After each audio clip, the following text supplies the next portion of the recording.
Hey everyone, craft room video. Haven't made one of these in a little while, but I have been working on something these last few days that I wanted to share with everyone. So let's take a look.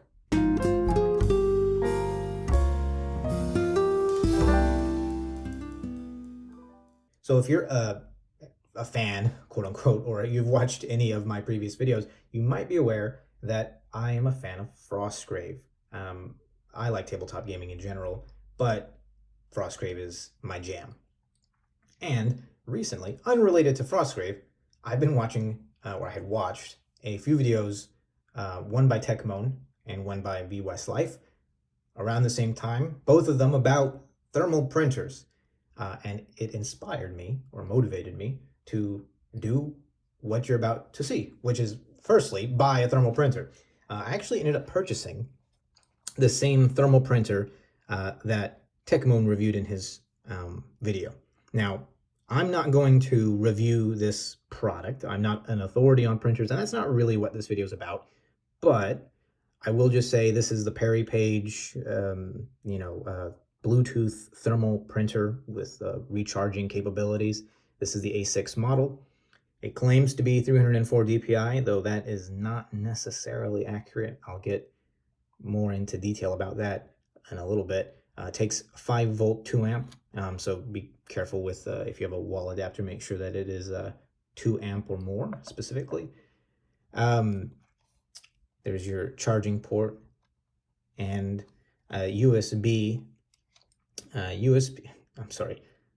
LED indicator and button. This will be green when it's turned on, red if it's charging and needs additional time to charge, and that's about it. You can open it just by sliding this open, and it pops open like that. These feet I did add. I just grabbed these from Target. These are like furniture or appliance footsies. They just make it more stable when it's let's rotate it like that. Make it more stable when it's sitting on a table. So I'm not going to go into a lot of detail about this thermal printer specifically. It's nifty. It is Bluetooth. It also requires you to use an app, and that's one of the reasons why I can't really go into detail about, whether I recommend it or not. It has been completely perfect for me, no issues whatsoever, but it is made in China. The company that manufactures this is headquartered in China, so I don't really want to go into detail and depth about like the privacy collection stuff or whatever. The app is on Google Play and the Apple App Store, and it works fairly well. There's a lot of features that I don't really take advantage of. Obviously, they also support other types of thermal printers other than just this mini one, but you can do notes and images, photos, which is what I'm going to be discussing today, and a bunch of other little things. So it's a perfectly fine app, and it's a perfectly fine product, but I'm not going to, say, go buy it, even though I will say it has done everything that I've needed it to do well. So with that aside, why did I buy a thermal printer? So firstly, I do own a proper printer, a Canon inkjet, but my biggest issue with using it is that big printer companies are kind of scummy. They will, put DRM in your ink refills. They'll lock down your printer if you don't pay up, preventing you from using it if you don't buy their specific proprietary ink.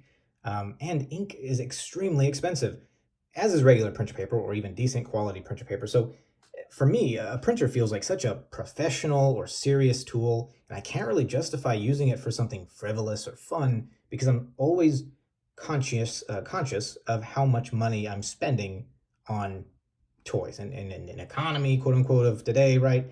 I don't want to be spending a lot of money frivolously on tabletop stuff. If I can afford to do it cheaper, I will. And this guy was, I think, about $20-something. I'll put up an image on the screen with the actual price. But why do I need a printer? Well, let's go back to talking about Frostgrave. So I'm going to set this to the side. So I had worked out in my brain that these thermal printers, and if you don't know how thermal printers work, it's the same technology that is in Receipt. printers. If you go to the grocery store and you get a receipt, that's thermal paper.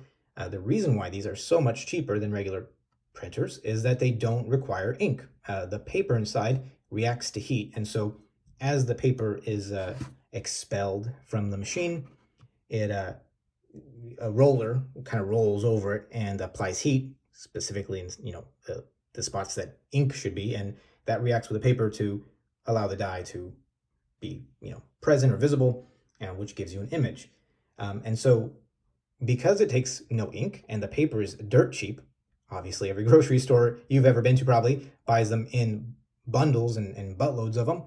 You can get these refills very, very cheap. These are 56, 57, I believe, millimeter by 30 millimeter refills. So you can get a 6-pack or a 12-pack for a few dollars, depending on where you grab them from.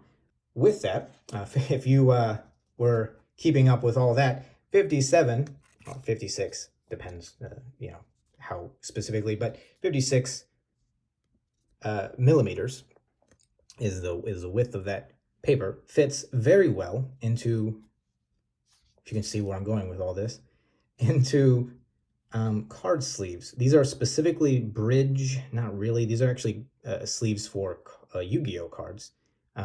Bridge cards are actually closer in size to these guys, or at least the width of that is better for bridge, but obviously bridge card sleeves are a lot less common than Yu-Gi-Oh card sleeves. Between this guy and this thing, I was inspired to make, speaking of Yu-Gi-Oh, these little guys. We're talking about Frostgrave again. So this is a Bestiary card, I guess you could call it, an enemy or creature card.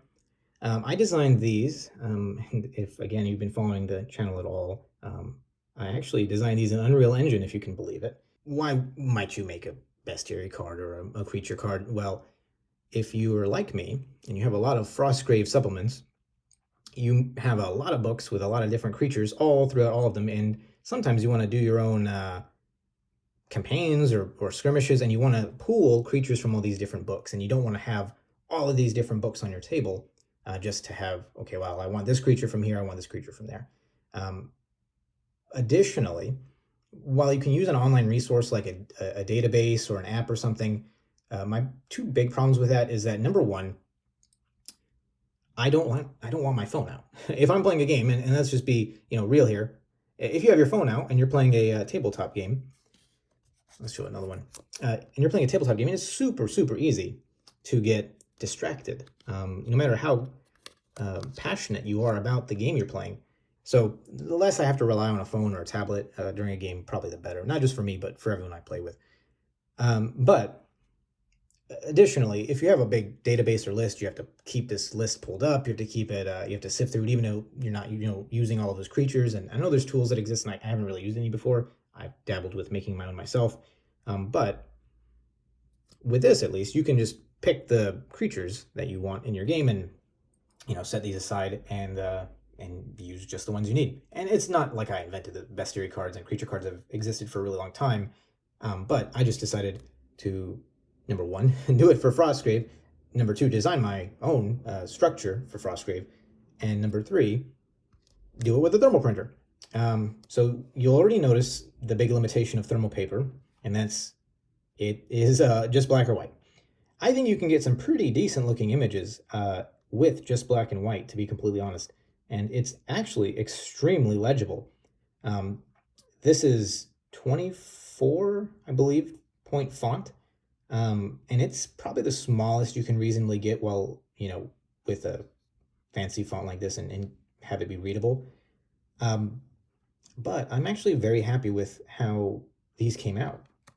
On the back, I do have a little back design. You can see they are two separate pieces of paper. Again, one of the big reasons why I like this is because it's so cheap. I don't have to feel bad about this.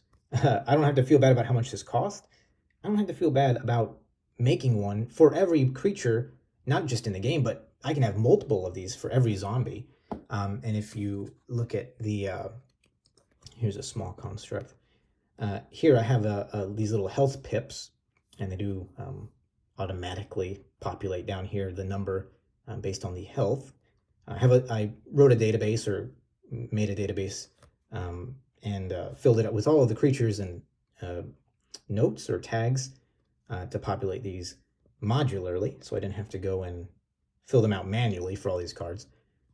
But my idea is, if you don't want to use these sleeves, and the only reason I even bought these, and these sleeves are Ultra Pro, I'm not very familiar with sleeve cards or card sleeves, was mostly because one of the other flaws with receipt printer paper, at least the kind that comes in these, the spools, is that they do want to rotate. They want to return to their original spool shape.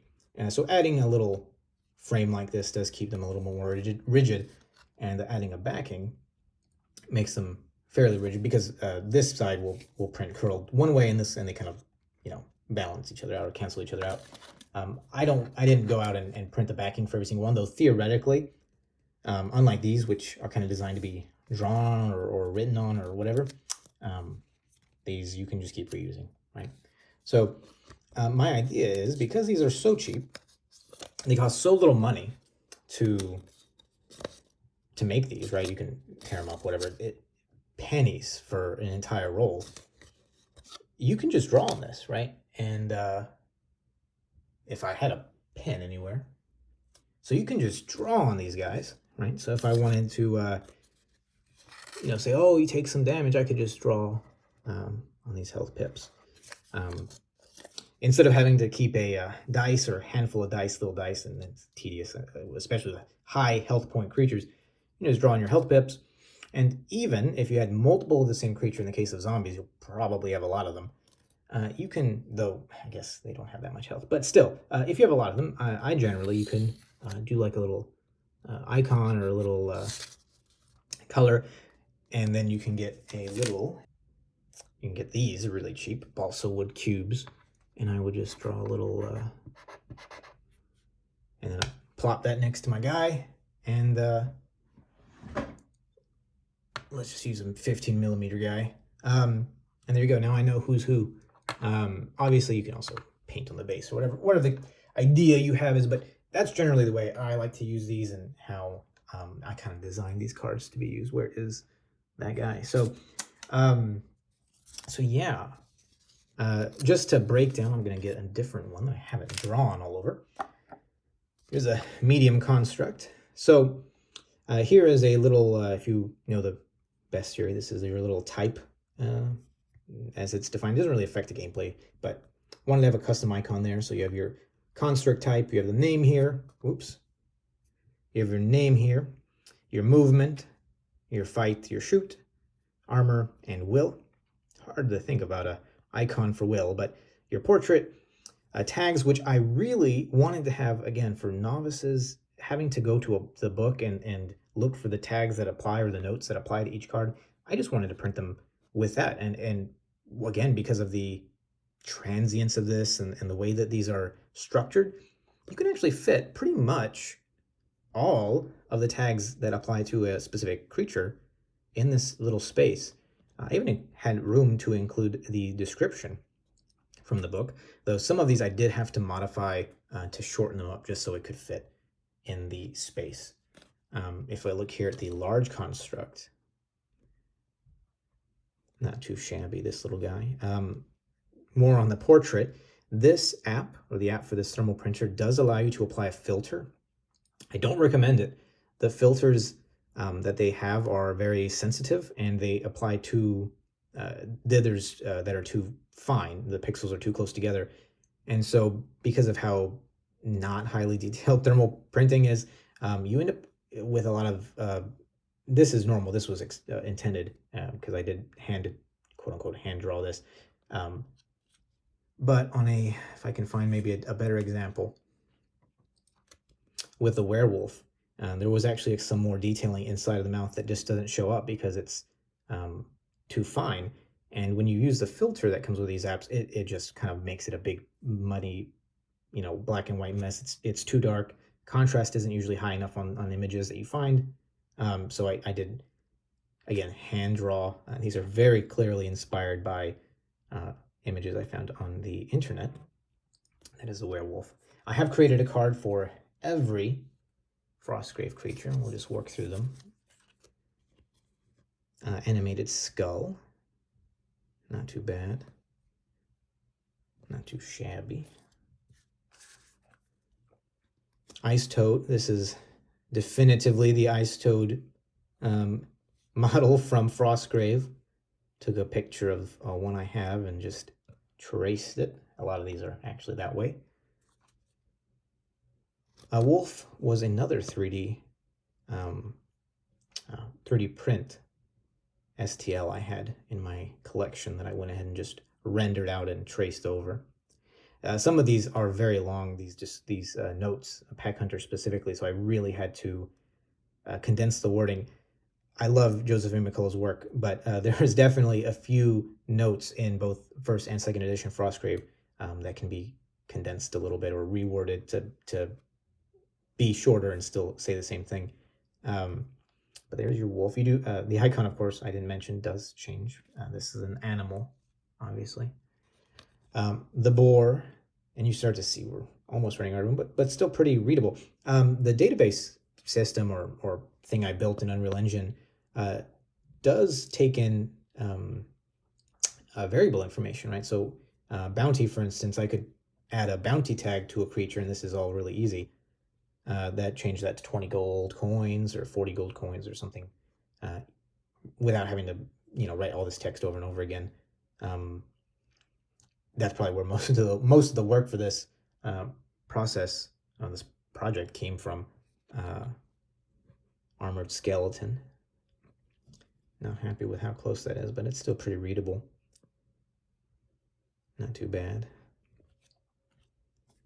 If you wanted to get rid of the bowing without putting a frame behind it, you could always just put a heavy book over it. That's what I did, and it did flatten out pretty well for a little while.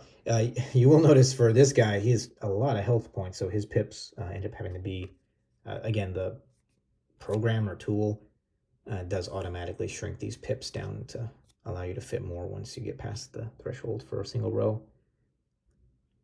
Frost Giant. Wild Dog, not too bad. I'm sure someone will tell me if I put any of these stats wrong on any of these guys. You'll see another example of the detail loss, right? So here there was some detail around the lips for this imp that it just lost. So for this, I used an image that was 1024 by 640, and that's this is the aspect ratio and size I got. But this portrait specifically was 344 by 344 pixels, and the detailing you couldn't really get below 5 pixels radius on your digital art tool before you start. So anything like 4 or 3, you just start to see this muddy effect. So something to be aware of if you do decide to do something like this. I might. If people are interested, I can try to finish up the tool and release it, but there's some work that needs to be done to make it compiled and usable as a compiled executable. The giant rat. My wife was not happy that I made it look so evil. She likes little animals like that. I'm sure she'll watch this and tell me. The ghoul. Not too bad either. White gorilla. I honestly have never been a fan of the white gorilla in Frostgrave. It never really made a lot of sense to me that there's gorillas in Frostgrave. Whatever. But I'm not gonna skip a creature on the Bestiary, even if I don't use them myself. Another skeleton, a skeleton archer. This is one of the only enemies in the base game that has a weapon note. So I went ahead and just took the information that was important from the bow item and popped it in here. Ice Spider, happy with how this turned out, actually. I don't know, just kind of really feels like a spider, huh? I mean, I hope so, right? A bear. It's okay. It's the lips, but I guess bears do have those things. we're getting towards the end of this. Leopard, again, not very happy with this, mostly because it's really tough to get the speckling by hand that a leopard has, and also to have it print well. So it's a big cat. What can I say? Again, very happy with how readable this is, even with the italic slant of the skew of the text. We're getting to the cards I'm not too happy with. Snow Troll. I rushed this portrait. I just could not. I was running out of steam working through all these. Sorry about the glare, and I just could not put more time into the troll. So that's what it looks like. Sorry, I might go up and fix that up if I do release these publicly. One of the reasons I'm dubious about releasing them is I don't want to just release all the text without, permission, right? From with all of this information from the game. You'll see again more of that information or that what I mentioned earlier about the speckling. So this is one of the few images. You'll notice all of them I, hand drew, right? All of them I hand drew, and this one I did as well. But I wasn't happy with how it looked because it just looked like a tube. So I went ahead and just applied some. This was also a 3D model. This was not a 3D model of mine. This was a 3D model I found an image of online, and I used the noise, posterized the noise from the image, and used it to apply some darkness. And I think it got okay shaping. It's fine. It just looks really messy, and I'm not super happy with it. Again, nothing really beats doing it by hand, but again, by the time I was getting to these last ones, I was running out of steam, and I just was like, I'm want to finish up the art. I'm not an artist. Also, some of these descriptions are very, very lengthy. Borrowing specifically, like ethereal, is very long. Speaking of long, we're almost to that point, but you notice we've been skipping a few. Minor Demon. Yeah, I don't know. I'm happy with it, I guess. It's just, obviously at this smaller scale, it's hard to distinguish, but it's whatever. It's okay. And so I have one more reason why I like this thermal paper idea, besides the fact that it's so cheap and disposable and easy to modify, and I don't have to feel bad about printing a bunch and all this other stuff, is for some creatures, when you wanted to print the whole tag, you start to run out of space, right? Especially if you want to keep the description, like the giant worm, there's really not any space. So if I wanted to add a tag to this, like ethereal, for example, I couldn't. There was no space. But printer paper is, 57 millimeters by, 30 millimeter spool, but the length is whatever you want. So we'll go in order of length, I guess. I made a long one. It's a little silly. So you'll see that's actually 2 sleeves. I removed the edge of the interior one and just slid the top one over. Again, this isn't really for protection. Obviously, this is gonna, you could spill stuff in there, but you can print it as long as you want. And again, the tool I have will automatically lengthen the card based on how much space this tag section takes up. But I think it works really well. I know it's a little weird to have, the size difference, but this isn't for playing a card game, right? So, I mean, that just needs to lay there. And again, if you don't want to have the sleeves at all, which is totally fine, it'll, you could just kind of flatten it with clips or whatever, and it doesn't really matter how long the stuff is. But it does only need this amount of horizontal space. So I'm pretty happy with honestly, with this double sleeving length thing. And we'll go to the next one that's super long. Vampire. I did a lot of work trying to get this text to fit, but I just had to just bite the bullet and make them all different lengths if they need to be. Not too bad, but yeah, a lot of notes for this one. But I like having them all here. I like being able to just boom, boom, boom. See all the effects all in one place. And finally the Wraith. Big boss. I get vampires, I guess, as well, but big boss of text. So compare these two compared to the zombie. A little bit of a size difference there, but again, not too bad. You know, you can store these, however, obviously if you do the length thing, you can't really store them in like a deck box like you would for some things, but in a little box or a little folder, they'll fit perfectly fine, right? And again, of course, you can just print these as you need them if you wanted to. You didn't have to store them. Just, oh, I'm gonna boom, boom, boom, click, click, click, done. And then just print what you need for that specific game.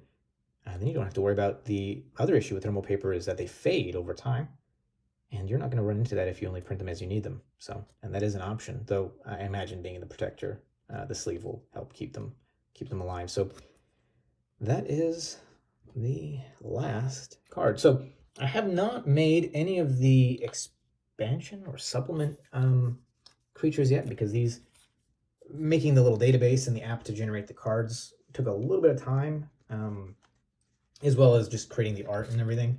I don't know if I'm going to keep putting backings to these. I don't know. They do add another whole. They double the quote unquote cost, right? But they do make them thicker and stiffer. But I don't know.